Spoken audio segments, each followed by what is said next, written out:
کیونکہ ناظرین جو 27 مارچ کا جلسہ تھا اس میں خان صاحب نے پورے ملک سے لوگوں کو اس جلسے میں شرکت کرنے کی دعوت دی تھی، اور غالباً خان صاحب نے کہا تھا کہ 20 لاکھ کا ہمارا یہ جلسہ ہوگا، اور اس جلسے میں ہم نے دیکھا کہ پورے ملک سے لوگ آئے ہوئے تھے۔ لیکن آج کا جو جلسہ تھا اسے ناکام پاور شو نہیں کہیں گے۔ تعداد کتنی تھی میں کوئی تعداد نہیں بتاؤں گا، لیکن جو جلسہ گاہ تھی، جو ایک گراؤنڈ مختص کیا گیا تھا، وہ ایٹ لیسٹ جو ہے وہ بھری ہوئی تھی۔ لیکن جو 27 مارچ کا جلسہ تھا اس میں ناظرین ویسے بہت سارے دوست سننے کے بعد کہیں گے کہ ابرار الحق نے اور فیصل جوید نے تو کہا کہ یہ اس سے زیادہ جو ہے وہ بڑا جلسہ تھا، تو وہ تو یہی کہیں گے اور انہیں کہنے کا حق بھی حاصل ہے، لیکن جو آنکھوں دیکھا احوال ہے وہ آپ کے ساتھ میں شیئر کر رہا ہوں۔ لیکن اس کی جو خاص بات تھی آج کے جلسے کی کہ کے پی کے بہت سارے عوام جو ہے اس جلسے میں شریک ہوئے، اور کے پی کے عوام کو اتنی بڑی تعداد میں اس جلسے میں دیکھ کے یہ تاثر ملتا ہے کہ غالباً خان صاحب کو خیبر پختونخوا میں تیسری باری بھی وہاں سے مل سکتی ہے، صوبے کے عوام انہیں تیسری مرتبہ بھی اپنے صوبے کی حکمرانی کے لیے منتخب کر سکتے ہیں۔ اتنی بڑی تعداد میں آج کے اس جلسے میں جو ہے وہ کے پی کے سے لوگ آئے ہوئے تھے، تو یہ تو جلسے کی بات ہوگی۔ اب بات کر لیتے ہیں جو علی امین گنڈا پور صاحب نے بڑا انہوں نے بھی جذباتی خطاب کیا اور نیوٹرل کو انہوں نے ٹارگٹ کیا، تو میں صرف 3 باتیں ان کی آپ کے سامنے رکھوں گا۔ ایک تو ناظرین علی امین گنڈا پور صاحب نے کہا کہ میں دل سے جب بھی پوچھتا ہوں کہ کیا آپ نیوٹرل ہیں تو میرا دل کہتا ہے کہ آپ نیوٹرل نہیں ہیں، مجھے میرے دل سے نہیں کی آوازیں آتی ہیں۔ پھر دوسری انہوں نے بات کہی کہ میں حلفاً کہتا ہوں کہ عمران خان ایماندار ہیں، اور آپ کیا اپنے دل پہ ہاتھ رکھ کے حلفاً کہہ سکتے ہیں کہ یہ جو زرداری ہیں، یہ جو شریف خاندان ہیں، یہ جو ٹولہ حکومت پہ مسلط کر دیا گیا ہے، ہم پہ مسلط کر دیا گیا ہے، آپ کیا اپنے دل پہ ہاتھ رکھ کے قسم دے سکتے ہیں، حلف دے سکتے ہیں کہ کیا یہ ایماندار ہیں؟ تو اس پر آگے چل کے انہوں نے مزید یہ کہا علی امین گنڈا پور صاحب نے کہ یقیناً آپ حلف نہیں دیں گے، تو جب آپ حلف نہیں دے سکتے، یہ چور ہیں، ڈاکو ہیں، لٹیرے ہیں، تو پھر جو آپ ان کو سلوٹ مارتے ہیں یہ سلوٹ مجھے چبھتا ہے۔ تو یہ نیوٹرل کو مخاطب کرتے ہوئے علی امین گنڈا پور صاحب جو ہے وہ بات کر رہے تھے۔ اور پھر اگر اس بات کے اوپر اگر ہم بات کریں، تیسری بھی انہوں نے ایک بات کی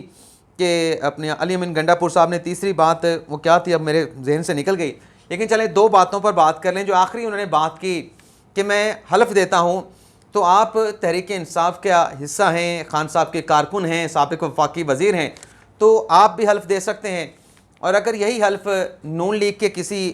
وزیر سے مانگا جائے، پارٹی کے بندے سے مانگا جائے، پیپلز پارٹی کے کسی بندے سے مانگا جائے، زرداری کے حوالے سے نون لیگ کے بندے سے مانگا جائے، شہباز شریف، حمزہ شہباز شریف، مریم نواز، شہباز شریف سے متعلق، نواز شریف سے متعلق، تو وہ بھی یہ حلف دینے کے لیے تیار ہو جائے گا۔ نیوٹرل سے آپ حلف کا تقاضا کیسے کر سکتے ہیں؟ نیوٹرل کا تو اس سے تعلق نہیں۔ دوسرا، کون کرپٹ ہے، کون کرپٹ نہیں ہے، کون سچا ہے، کون جھوٹا ہے، کس نے لوٹا ہے، کس نے نہیں لوٹا، اس کا فیصلہ نہ تو پی ٹی آئی کے کسی وفاقی وزیر نے کرنا ہے، ان کے پارٹی کے رہنما نے کرنا ہے، اور نہ ہی اپنا علی امین گنڈا پور صاحب نے کرنا ہے، کیونکہ اگر شریف خاندان پہ کوئی کیسز ہیں تو وہ بھی اب تک الزامات ہیں، زرداری کے اوپر کوئی کیسز ہیں تو وہ بھی ایلیگیشن ہیں، عمران خان پر اگر موجودہ حکومت نے کوئی کیسز بنانے کی بات کی ہے، کوئی خبریں سامنے آئی ہیں، وہ بھی اس وقت محض ایلیگیشن ہے۔ کون چور، کون ڈاکو، کون لٹیرا، کس نے لوٹا، کس نے نہیں لوٹا، اس کا فیصلہ نہ علی امین گنڈا پور صاحب نے کرنا ہے، نہ نون لیگ کے لوگوں نے کرنا ہے، نہ پیپلز پارٹی کے لوگوں نے کرنا ہے، یہ فیصلہ ناظرین عدالت نے کرنا ہے، تو یہ فیصلہ عدالت کو کرنے دیا جائے تو زیادہ بہتر ہے۔ تو آپ اگر اپنے لیڈر کے حق میں حلف دے سکتے ہیں، قسم دے سکتے ہیں، تو دیگر سیاسی جماعتوں کے جو لوگ ہیں وہ بھی اپنے لیڈران کے حق میں حلف اور گواہی دے سکتے ہیں کہ وہ معصوم ہیں، انہوں نے کچھ نہیں کیا۔ اچھا، جب ناظرین ایک اور خاص بات بھی آپ کے ساتھ شیئر کریں کہ علی امین گنڈا پور صاحب کے اس خطاب کے بعد ایک دستاویزی جو فلم ہے عمران خان کے کیریئر سے متعلق چلائی گئی، جس میں خان صاحب کے کرکٹ کے کچھ لمحات دکھائے گئے، خان صاحب کی کچھ تقاریر سنائی گئیں، خان صاحب کے کوئی ہنستے مسکراتے ہوئے، جیسے کہتے ہیں کرزما، وہ اپنی خاتون وفاقی وزیر ہوتی تھیں کہ خان صاحب کی شخصیت میں کرزما ہے، ان کی مسکراہٹ جو ہے وہ دل چیر دیتی ہے۔ غالباً انہوں نے اس طرح سے نہیں کہا تھا، لیکن میں اپنے الفاظ میں کہہ رہا ہوں۔ تو وہ ایک دستاویزی فلم چلائی گئی جس میں خان صاحب کا جو ایک اردو انٹرویو تھا امریکی اینکر کو، جس میں خان صاحب نے امریکہ کو اڈے دینے سے انکار کیا تھا۔ ویسے تو اڈے دینے سے انکار نہیں کیا گیا تھا، ایک سوال ان سے پوچھا گیا تھا، خان صاحب نے خود بھی یہ کہا تھا کہ مجھ سے سوال پوچھا اینکر نے، صحافی نے، کہ کیا امریکہ آپ سے اڈے مانگے تو کیا آپ دینے سے انکار کریں گے، تو دینے سے انکار کریں گے یا دینے کا فیصلہ کریں گے، سوال جو بھی تھا، تو خان صاحب نے کہا تھا کہ ایبسلوٹلی ناٹ، میں امریکہ کو اڈے نہیں دوں گا۔ تو یہ جو ایبسلوٹلی ناٹ والی بات تھی، جب یہاں پر وہ دستاویزی فلم پہنچی اور خان صاحب سے صحافی نے سوال پوچھا یہی والا کہ امریکہ کو اڈے دیں گے، تو خان صاحب نے ایبسلوٹلی جب ناٹ کہا اسی دستاویزی فلم کے اندر، تو اسٹیج پر بیٹھا ہوا وہاں پہ جو عمران خان تھا، جو سابق وزیر اعظم تھا، وہ ہنسی سے لوٹ پوٹ ہو گیا،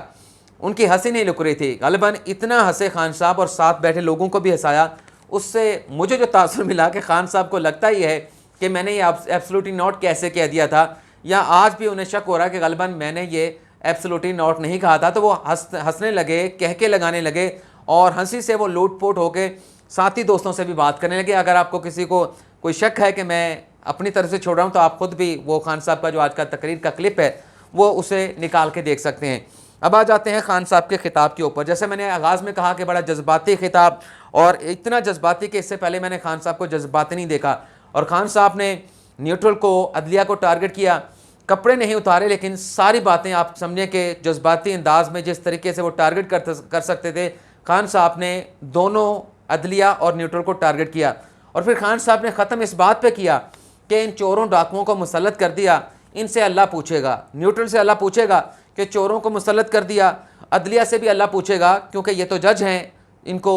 اللہ کی صفات والا منصب دیا گیا ہے، تو ان سے عدلیہ سے بھی اللہ پوچھے گا کہ انہوں نے NRO لیا اور آپ نے کوئی از خود نوٹس نہیں لیا۔ تو یہ آج خان صاحب بڑا سخت جو ہے وہ بات کر رہے تھے عدلیہ سے متعلق خاص طور پہ۔ اور کل بھی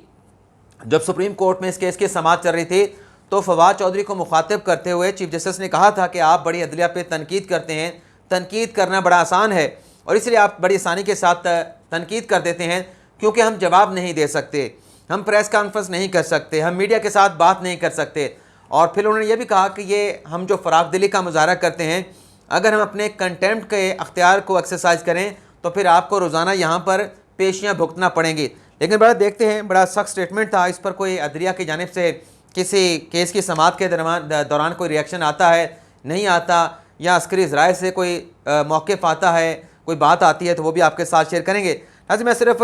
5 باتیں خان صاحب کی اس کتاب کی آپ کے ساتھ شیئر کروں گا جس میں میں نے ربط نہیں دیکھا، بے ربط باتیں تھیں، تضادات دیکھے۔ ایک تو خان صاحب نے کہا کہ مودی کو نواز شریف نے اپنے گھر بلایا، بالکل سچی بات کہی خان صاحب نے، لیکن یہ خان صاحب نے نہیں بتایا کہ اسی مودی کی کامیابی کے لیے خان صاحب نے خود کہا تھا کہ اللہ کرے مودی کامیاب ہو جائے تو کشمیر کے ساتھ بیٹھ کے، کیونکہ مودی بڑا نڈر ہے، بڑا ضدی ہے،